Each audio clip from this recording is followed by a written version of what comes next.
നമ്മുടെ കർത്താവും രക്ഷിതാവുമായ യേശു ക്രിസ്തുവിൻ നിസ്തുല്യ നാമത്തിൽ എല്ലാ പ്രിയപ്പെട്ടവർക്കും ക്രിസ്തീയ വന്ദനങ്ങൾ. ഉൽപ്പത്തി പുസ്തകം 42 അധ്യായം 21 വാക്യം. ഇത് നമ്മുടെ സഹോദരനോട് നാം ചെയ്ത ദ്രോഹമാകുന്നു.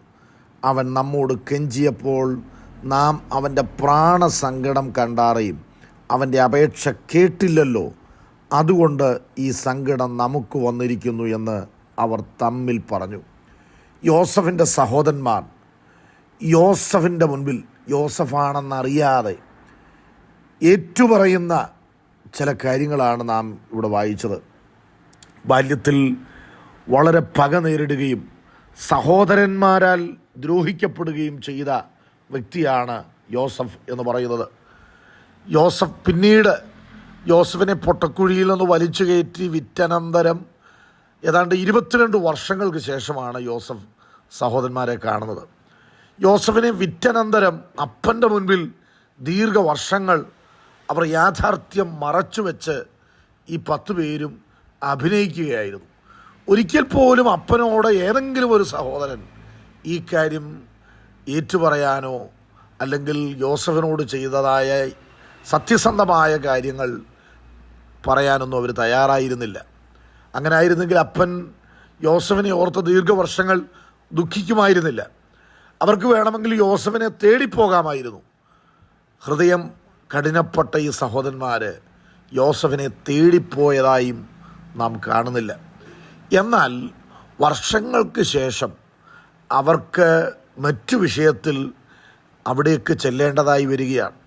യോസഫായിരിക്കുന്ന മിസ്രൈമിലേക്ക് യോസഫാണെന്ന്, യോസഫ് ജീവനോടെ ഇരിക്കുന്നു എന്ന് തിരിച്ചറിയാതെ യോസഫിൻ്റെ മുൻപിൽ അവർക്ക് നിൽക്കേണ്ടതായി വരികയാണ്.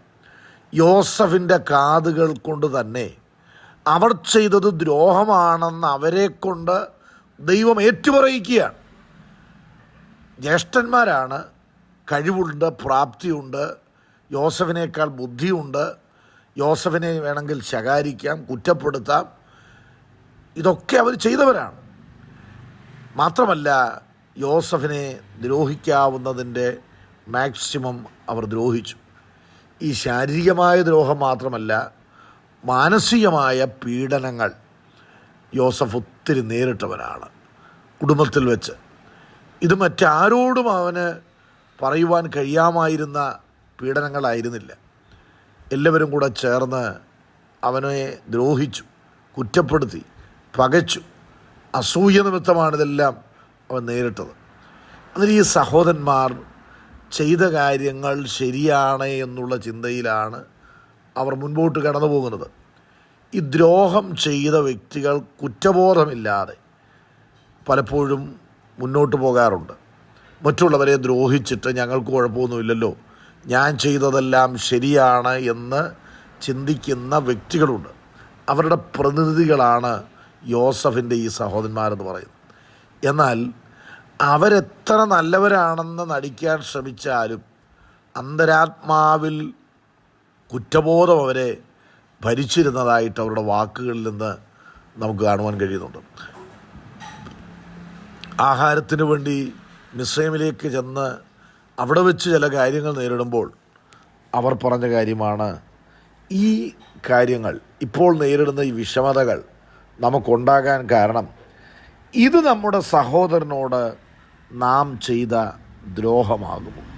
അപ്പോൾ അവർക്ക് മനസ്സിലായി, തങ്ങളുടെ സഹോദരനെ ചെയ്യാവുന്ന ദ്രോഹമല്ല എന്ത് ചെയ്തു. അവൻ നമ്മോട് കെഞ്ചിയപ്പോൾ, നോക്കുക, ജ്യേഷ്ഠന്മാരുടെ നടുവിൽ കരുണയ്ക്കു വേണ്ടി, ദയയ്ക്കു വേണ്ടി, പരിഗണനയ്ക്കു വേണ്ടി യോസഫ് കെഞ്ചി, കാല് പിടിച്ച് കാണും, കരഞ്ഞു. കെഞ്ചിയപ്പോൾ നാം അവൻ്റെ പ്രാണസങ്കടം കണ്ടറിയും. നിസ്സഹായനായി നിലവിളിച്ചപ്പോൾ യോസഫിൻ്റെ പ്രാണസങ്കടം കണ്ടറിയും. അവൻ്റെ അപേക്ഷ അവർ അന്ന് കേട്ടില്ല.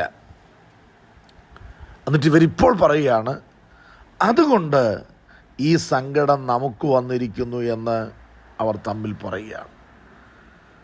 അപ്പൻ മരിച്ച അനന്തരവും യോസഫിൻ്റെ സഹോദരന്മാർ യോസഫിൻ്റെ അരികിൽ ചെന്ന് അവൻ്റെ പാദപീഠത്തിൽ നമസ്കരിക്കുന്നുണ്ട്.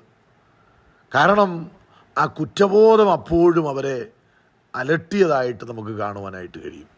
പ്രിയപ്പെട്ടവരെ, ചിലപ്പോഴൊക്കെ അധികാരം കൈയാളുന്നവർ, അല്ലെങ്കിൽ പണമുള്ളവർ, സ്വാധീനമുള്ളവർ, തങ്ങളെന്ത് ചെയ്താലും ചോദിക്കാനും പറയാനും ആരുമില്ല എന്നൊക്കെ ധരിക്കുന്നവർ, അവർക്കുള്ള ആ സ്വാധീനം ഉപയോഗിച്ച് ചെയ്യുന്ന ചില കാര്യങ്ങൾ മറ്റുള്ളവരെ മാനസികമായി പീഡിപ്പിക്കുകയും ഒക്കെ ആയിരിക്കാം.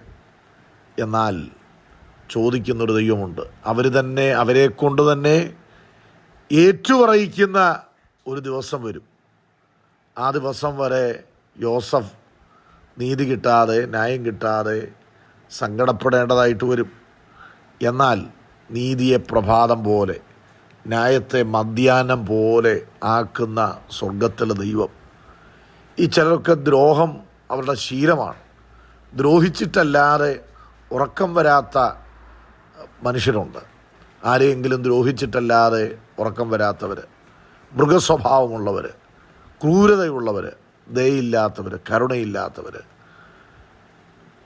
മറ്റുള്ളവരുടെ വേദന തിരിച്ചറിയാതെ വണ്ണം കാഠിന്യത്തോടുകൂടെ പ്രവർത്തിക്കുന്നവരുണ്ട്. ഒരുപക്ഷെ നിങ്ങൾ ആയിരിക്കുന്ന കുടുംബജീവിതത്തിൽ സഹോദരങ്ങളുടെ നടുവിൽ ഇത്തരം തിക്താനുഭവങ്ങളിലൂടെ നിങ്ങൾ കടന്നു പോകുന്നവരായിരിക്കാം. എല്ലാം അവഹരിക്കപ്പെട്ട് നിങ്ങൾ നേടിയതൊന്നും ഒന്നുമല്ല എന്നുള്ള നിലയിൽ ചപ്പായി ചവറായി എണ്ണപ്പെട്ട് വാദിയെ പ്രതിയാക്കുന്നത് പോലെ ആടിനെ പട്ടിയാക്കുന്നൊരു ലോകത്താണ് നമ്മൾ ജീവിക്കുന്നത്. അങ്ങനെയുള്ളവരുടെ നടുവിൽ ദൈവം പ്രവർത്തിക്കും. ഈ ചെയ്തവരെ കൊണ്ട് തന്നെ ദൈവം അത് ഏറ്റുപറയിക്കും. അതുവരെ മൗനമായിരിക്കണം. ദൈവത്തെ വിട്ടുപോകരുത്. സഹോദരങ്ങളെ നിങ്ങളെ വിട്ടുപോയിട്ടുള്ളൂ, ദൈവം നിങ്ങളെ വിട്ടകന്നിട്ടില്ല. സഹോദരങ്ങളെ നിങ്ങളെ ഉപേക്ഷിച്ചിട്ടുള്ളൂ, ദൈവം നിങ്ങളെ ഉപേക്ഷിച്ചില്ല. അതിന് തെളിവല്ലേ യോസഫ് കാരാഗൃഹത്തിൽ പോയപ്പോഴും ദൈവം അവനോട് കൂടെ ഉണ്ടായിരുന്നു. ദൈവം അവനോട് അകലം പാലിക്കുന്ന ഒന്നും യോസഫ് ചെയ്തിട്ടില്ല. സഹോദരങ്ങളുടെ നടുവിൽ അവൻ കുറ്റക്കാരനാണെങ്കിലും ദൈവത്തിൻ്റെ മുൻപിൽ അവൻ കുറ്റക്കാരനായിരുന്നില്ല. പ്രിയപ്പെട്ടവരെ, മനുഷ്യൻ്റെ മുൻപിൽ നല്ലവരായിട്ട് ദൈവത്തിൻ്റെ മുൻപിൽ കുറ്റക്കാരനാകുന്നതിനേക്കാൾ ദൈവത്തിൻ്റെ മുൻപിൽ നല്ലവരായിട്ട് മനുഷ്യരുടെ മുൻപിൽ കുറ്റക്കാരനായാലും ആ കുറ്റക്കാരനാക്കുന്നവർ ആക്കുന്നവരുടെ അധരം കൊണ്ട് തന്നെ ദൈവം തിരിച്ചു പറയിക്കും. അത് സംജാതമാകും, അത് വെളിപ്പെടും. അതിനുവേണ്ടി നമ്മെ തന്നെ ദൈവസന്നിധിയിൽ സമർപ്പിക്കാം. ഈ വചനങ്ങളാൽ ദൈവം നമ്മെ അനുഗ്രഹിക്കട്ടെ.